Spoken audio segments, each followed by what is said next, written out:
O Buffett fez o primeiro investimento dele com 114 dólares. Ele investiu nas ações da Cities Service. O Ray Dalio fez seu primeiro investimento com 300 dólares. Ele investiu na ação da Northeast Airlines. E o Louis Barsi começou sua carteira na década de 1970, investia mais ou menos R$500 por mês. Todo grande investidor começou de algum lugar. Alguns com um pouco mais, outros com um pouco menos, mas a realidade é que todos tiveram três coisas em comum. Primeira delas, consistência. Então eles todos os meses faziam o que tinha que ser feito. Segundo lugar, todos buscavam conhecimento. Eles liam todos os dias, em especial Warren Buffett lia mais de 500 páginas por dia, de verdade. E ele estudava muito, buscava aprender o tempo todo. E depois, além de fazer o que tinha que ser feito sempre, eles investiram por longos períodos. Então todos os grandes investidores têm essas três coisas em comum. Investir por longos períodos depende de você, consistência depende de você, buscar conhecimento depende de você. Mas na área do conhecimento eu posso te ajudar. E é por isso que eu fiz o vídeo de hoje. E antes de começar, não deixa de clicar aqui no botão embaixo de se inscrever e curtir o vídeo, porque isso é muito importante para que você possa chegar no seu objetivo. Esse vídeo vai ser dividido em 4 partes. A primeira vai ser sobre a reserva de emergência. A segunda vai ser sobre onde você vai investir. Na terceira, a gente vai criar uma carteira na prática. Então eu vou passar pela parte teórica, digamos assim, filosófica, e aí eu vou na prática te mostrar uma carteira de investimentos simples e uma carteira avançada. E no quarto lugar, eu vou te mostrar como dar manutenção para o seu portfólio. Afinal de contas, você vai investir, só que você vai continuar investido por toda a sua vida para que você possa atingir seu grande objetivo, atingir sua liberdade financeira, viver de renda e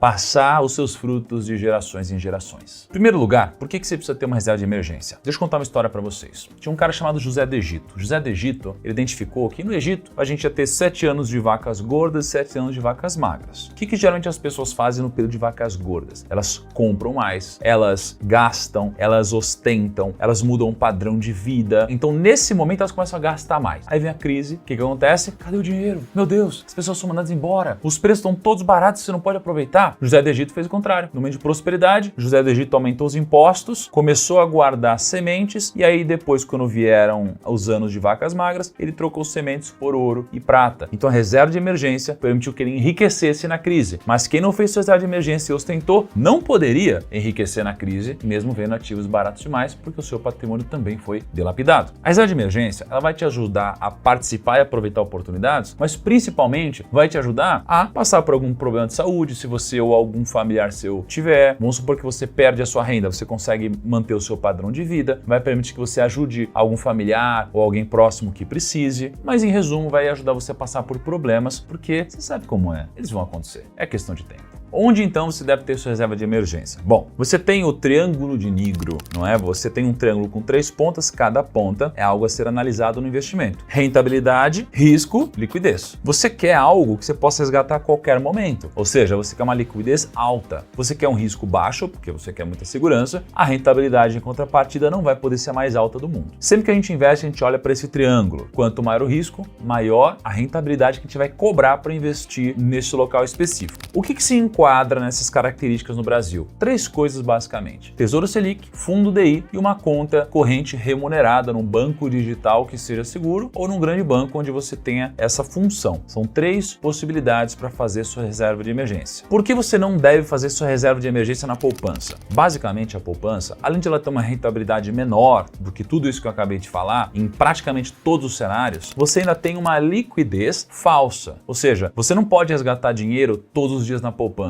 Ah não, como assim, Thiago, não posso? Não, na verdade sim, você pode resgatar, mas você não vai ter a rentabilidade. Porque a poupança, se você investir no dia 5, você só vai ter a rentabilidade no aniversário dela, que é no próximo dia 5. Então se você resgatar no próximo dia 3, por exemplo, passou quase um mês. Se você investiu R$1.000, você vai resgatar R$1.000. Só rende no aniversário. Por que é dessa forma? Porque o banco, sempre que você resgata antes, ele não te paga uma rentabilidade, mas o dinheiro ficou trabalhando para ele. Então o spread, que é o quanto ele ganha menos o quanto ele te paga, fica muito alto. Então isso é muito bom para os bancos e ruim para você. Então a poupança não é uma boa para reserva de emergência. Agora, por que você não deve só investir em renda fixa? Basicamente, vai ter um ano onde você vai ter uma rentabilidade que vai melhor do que outros investimentos e vai ter um ano onde você vai ver tudo subindo e o seu dinheiro vai estar praticamente linear. Então nem sempre ele vai ser o melhor investimento e no longo prazo ele não costuma ser o investimento que mais rende. Então depois que você atingir sua reserva de emergência, que é ter 12 meses do seu custo mensal guardado, a acredite, você vai me agradecer quando isso acontecer. Agora a gente pode começar a buscar outro tipo de investimento. E é aqui onde a gente vem então para a segunda parte do nosso vídeo. E quando você vai então decidir próximos investimentos, você tem que pensar assim, ó. Sua carteira precisa ter duas funções. Uma parte delas é a renda fixa, que vai te proteger das grandes crises e permitir que você aproveite oportunidades na volta. E isso daqui vai te proporcionar sono tranquilo, porque não tem nada pior do que você estar passando por uma crise, precisando de dinheiro, ser mandado embora e ver seu patrimônio cair nos 50%, por isso que é bom a renda fixa. Do outro lado, você precisa ter dinheiro investido naquilo que realmente vai render muito, ou seja, ações, fundos imobiliários e outras coisas, desde que você escolha as ações corretas e os fundos imobiliários corretos, e é parte importante desse vídeo aqui. Olhando dessa forma, então, eu, Thiago Nigro, invisto da seguinte forma: leva para sua vida. É uma filosofia de investimentos simples, prática e aplicável, ok? Por qualquer um. Primeiro, A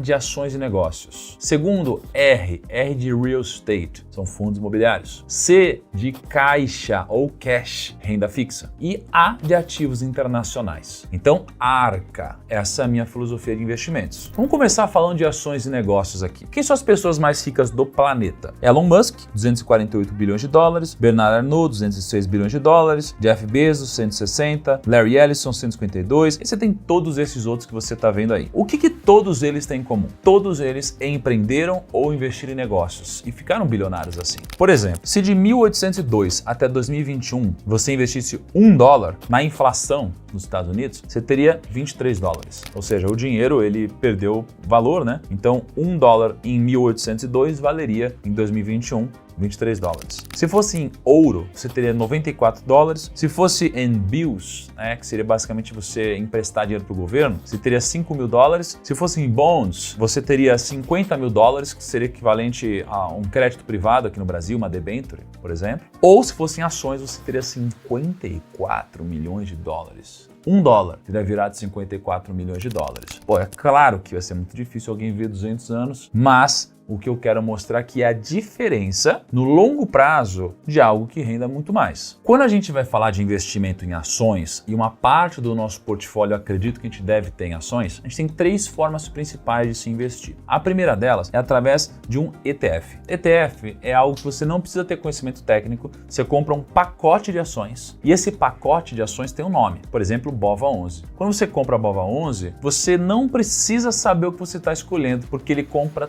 todas as ações do índice Bovespa. Então aqui você comprou todas as ações basicamente, ou as maiores ações do Brasil. Então você não precisa ter conhecimento técnico, porque é isso. Não tem vou escolher a melhor ou pior ação. É isso. A outra forma é você investir em fundos ou em previdência privada. Aqui você vai, geralmente, não ter que escolher a melhor ação, mas vai ter que escolher o melhor gestor. É como se você fosse escolher um time de futebol pelo técnico. Técnico e o time todo vai administrar melhor ou pior um time. Então você vai escolher o técnico e essa estrutura administrativa, e não cada jogador e montar seu próprio time. Aqui você também não precisa de muito conhecimento técnico, mas você precisa de um pouco, porque você, afinal de contas, vai ter que saber julgar se esse ou aquele é um bom investidor para você confiar o seu patrimônio. Ou você pode escolher ações diretamente. Quando você vai escolher ações diretamente, você que vai ser o responsável por escolher um ativo. Isso significa que você vai estar brigando com o mercado inteiro, com quem não conhece nada, que nunca investiu, e com quem já investe há 50 anos e tem bilhões de dólares. Então você vai ter que ser melhor do que muitas pessoas no mercado, porque você entrou numa competição agora. Você não quer mais ter um rendimento médio, você quer escolher as melhores ações que vão render mais do que a média. É que você precisa de conhecimento. E por que faz muito sentido você saber onde investir? Bom, imagina que você investe R$10 mil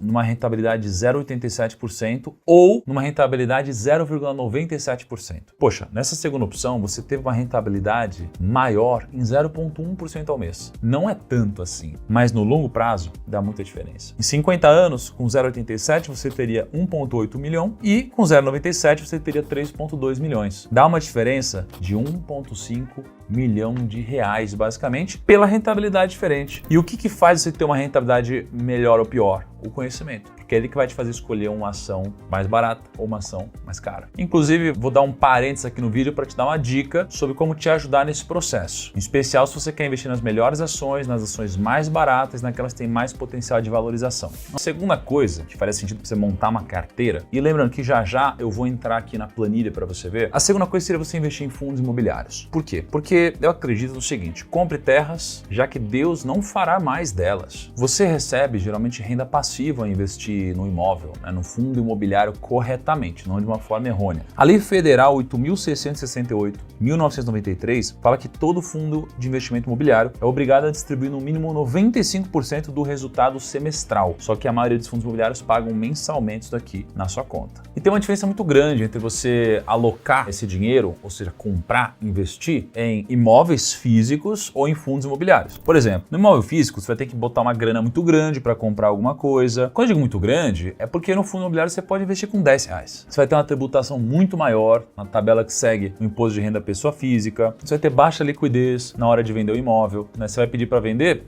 vai ter que depender de alguém querer. No mercado imobiliário, de fundos, né? Por mais que você também dependa de alguém querer, tem muito mais liquidez. É mais barato, é mais simples, isenção de imposto de renda no dividendo. Então, se você compra imóvel para alugar, 2 meses que você recebe do aluguel vai ser só para pagar imposto, mais ou menos. No fundo imobiliário, não, nem paga imposto porque é isento. O dividendo é isento que cai na sua conta. Então, a melhor forma, geralmente, é através do fundo imobiliário. Se você é um profissional na área dos investimentos imobiliários, faz mais sentido você ir no imóvel físico, porque existe uma coisa chamada assimetria de preço. Então, no mesmo prédio, você pode achar um imóvel caro e um barato. Quem tem menos informação acaba fazendo piores negócios. No mercado de fundos imobiliários já não é bem assim. Mas, no geral, fundos imobiliários. Até porque, quando você receber um dividendo lá, R$100, por exemplo, não adianta você querer reformar o seu banheiro que seu imóvel não vai valorizar. Um fundo imobiliário, você compra R$100 novas cotas e o seu rendimento aumenta no outro mês. Então, você pode acessar os fundos imobiliários através dos ETFs, igual eu falei nas ações. Você pode investir no XFIX11, por exemplo. E aí tem alguns investimentos que tem uma exposição ao mercado imobiliário, ou você pode investir diretamente. E aí você tem que escolher bons fundos imobiliários, né, diretamente. Só que aí é o seguinte, você pode escolher também um investimento ruim. Então você começa a aumentar o seu risco e depende muito do seu conhecimento. Por exemplo, aqui você tem 2 fundos imobiliários. Você tem o HGPO11 e o CNES11. Essas informações são de 2019. Então você tem 3 indicadores simples para você olhar. Um deles é o P sobre VP. P sobre VP é o preço sobre valor patrimonial. Valor patrimonial, vale 1 bi. Está sendo negociado a 800 milhões. Você pode comprar por 800 milhões algo que vale 1 bi. Cara, tá muito mais barato, né? Então, preço sobre valor patrimonial tá abaixo de 1. Vale a pena comprar. Então, quanto menor, melhor. Então, P sobre VP de CNES tá mais baixo. Aí o Dividend Yield. O Dividend Yield do HGPO é maior, 4,5%.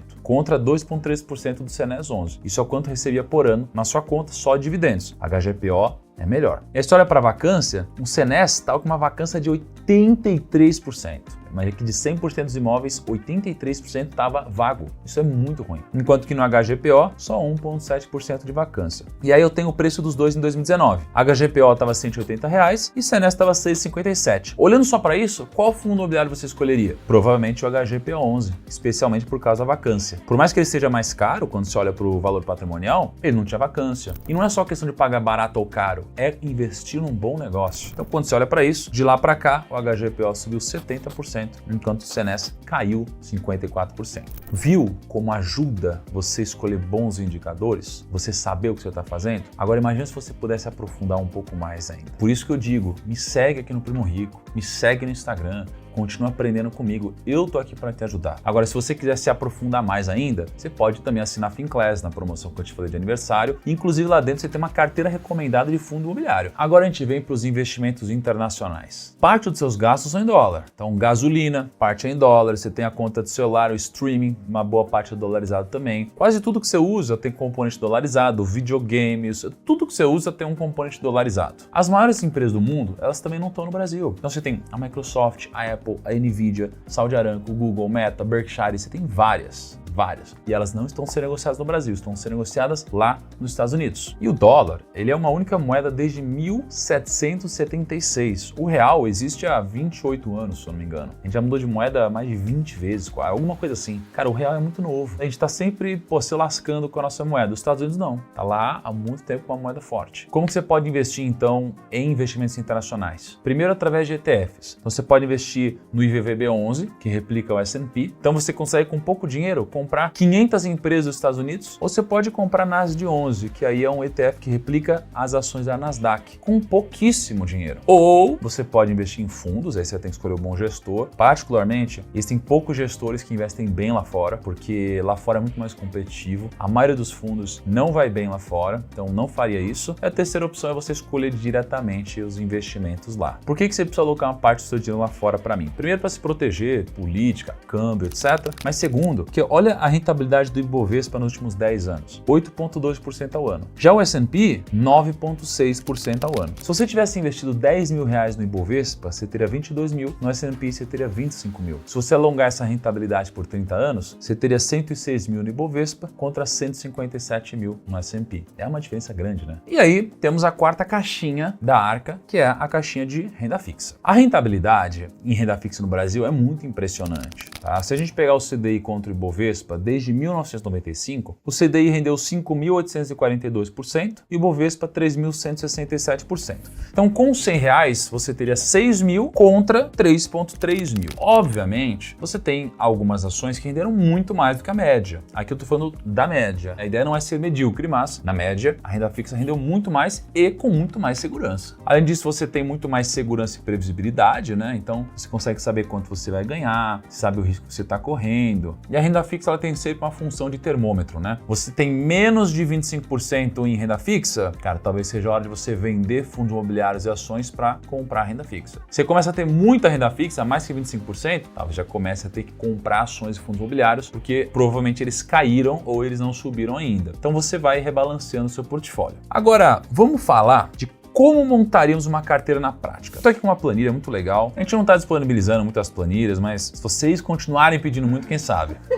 O time gosta. O time que modera os comentários adora. Então, olha só. Eu falei para vocês que a carteira é composta de 4 partes. Ações, renda fixa, fundos imobiliários e ativos internacionais. Forma a Arca, né? É A, na verdade isso aqui seria o C, R e o A. Acra. Ficou o contrário aqui. Então, imagina o seguinte. A soma tem que dar 100%. Então, imagina que eu poderia ter aqui, cara, eu sou mais conservador. Quero ter 30% em renda fixa, quero ter 20% em ações, quero ter 35% em fundo imobiliário, 15% em ativos internacionais. Poxa, eu tenho uma carteira aqui bacana, 100% do portfólio. Para eu montar uma carteira com ETFs, é simples. Na parte de ações, eu compraria aqui, ó, metade BOVA, metade Small. BOVA seria um ETF que replica as ações do Bovespa, Small replica as ações do índice de Small Caps. Então veja que aqui em ações, esses 20% da minha carteira, dentro disso eu tenho agora 100% para distribuir. Desse 100%, eu posso distribuir dessa forma e estou bem diversificado. Em fundos imobiliários, que eu tenho 35%, eu poderia ter um ETF, o XFIX 11, por exemplo, que também é bem diversificado. Em renda fixa, né, que eu tenho aqui na minha carteira 30%, esse laranjinha, eu poderia ter aqui 50% em Tesouro Selic, que é um investimento pós-fixado, 50% no IPCA mais 2045, que é um investimento atrelado à inflação. Em ativos internacionais, eu poderia ter 10% no ETF que compra também Bitcoin, 20% em Nasdaq e 70% em S&P. Então veja só, aqui eu teria a minha carteira macro e dentro dessa carteira eu teria cada classe de ativo diversificada dessa forma. Esse é um jeito de eu montar minha carteira. E acredite se quiser, se eu montar uma carteira como essa e eu rebalancear ao longo do tempo, então imagina que de repente as ações caíram muito, caíram para 10%, fundo imobiliário caiu para 25%, renda fixa subiu para 50%. Se isso acontecer, provavelmente significa que eu devo pegar um dinheiro que está em renda fixa e comprar ações que devem estar muito mais baratas agora. Se eu só fizer isso, acredite, você deve estar entre os melhores investidores do Brasil. Entre os melhores. Você nunca vai ser o melhor, porque o melhor ele toma riscos diferentes, mas você sempre vai estar entre os melhores. E no final das contas, é isso que eu busco. Eu não quero ser o melhor, eu quero estar entre os melhores sempre. É isso daí que eu busco. Muitas vezes quem ficou em primeiro tomou um risco desnecessário e no outro ano pode estar em último. Não sempre é assim, mas pode ser. Agora, e se você quer então montar uma carteira mais complexa? Porque veja, aqui você tem um portfólio. Por onde que você compra tudo isso? Por qualquer corretora, tá? Qualquer corretora hoje você compra tudo isso que tá aí. Todos os ETFs você compra pelo home broker, que você acessa pelas corretoras, e o Tesouro você acessa em qualquer corretora também. Agora, você quer montar uma carteira mais avançada, onde você vai escolher seus ativos. Bom, então vamos lá. Vamos supor que eu quero ter aqui 1/4 da minha carteira em cada classe de ativos da Arca. Então eu vou pegar aqui ações. Ações eu vou diversificar em pelo menos aqui 5 ativos. Então aqui, assim, gente, são ações que eu tenho, fundos imobiliários que eu tenho, não é uma recomendação de investimentos, é só um exemplo de uma carteira sendo montada, tá? Mas imagina, 25% da minha carteira está em ações. Aqui eu vou olhar agora para as minhas ações. Se eu gostar de 5 ações aqui, eu vou ter 20% cada uma. Então tem aqui, ó, BBAS, TASA, CEMIG, soja, assim por diante. Fundos imobiliários, mesma coisa, ó, tem aqui 5 fundos imobiliários que eu tenho. E aí eu diversifico esses fundos também. Renda fixa, mesma coisa, ó, eu já quero investir em ativos diretamente. Tesouro Selic, Cadif, Oaktree,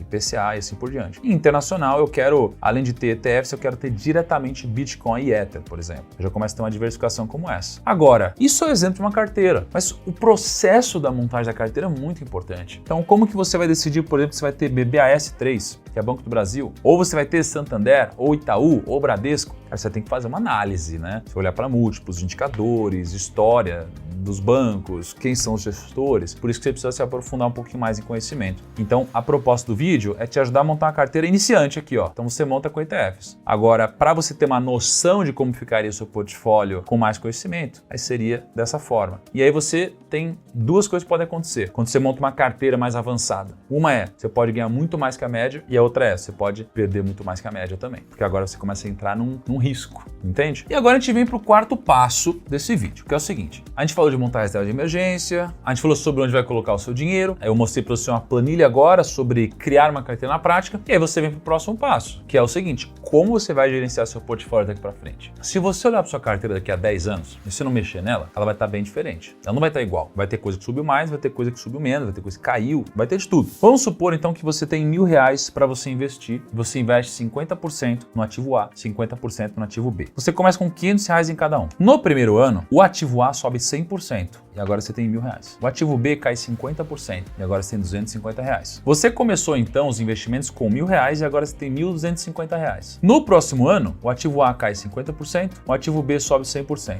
Quanto que você tem? R$1.000. A mesma coisa do que quando você começou. Os investimentos oscilaram pra caramba, mas nada mudou. Nada mudou. O que você deve fazer para fazer uma boa manutenção da sua carteira? Imagina o seguinte: primeiro ano, R$500 em cada um. Segundo ano, o investimento A subiu 100%, você tem R$1.000. Investimento B caiu 50%, você tem R$250. O que você vai fazer agora? Você vai rebalancear a sua carteira. Então você vai pegar o investimento A que você tinha R$1.000, você vai somar com o investimento B que tem R$250, dá R$1.250 e você vai dividir por 2. Você vai então encontrar o número de R$625. Então você vai sair do investimento A, colocar no investimento B para que você tenha 625 em cada uma. Aí no outro ano, o investimento A caiu 50%, o B subiu 100%. O que aconteceu? Você agora tem R$1.562,50. Então você teria um rendimento de 56,25% contra um rendimento de 0 só porque você fez um rebalanceamento do seu portfólio, que é o que eu sempre ensino aqui no Primo a ser feito. E é por isso que a minha carteira, inclusive, está indo tão bem nos últimos tempos. Eu sei que nem todo mundo quer aprender a investir, eu sei que nem todo mundo tem tempo para investir, eu sei que nem todo mundo sabe como investir e eu sei que nem todo mundo tem vontade de cuidar do seu próprio dinheiro. Mas eu te mostrei no vídeo sobre como você pode seguir recomendações da Finclass, se você não quiser ter tanto tempo desprendido no pensamento, então você pode assinar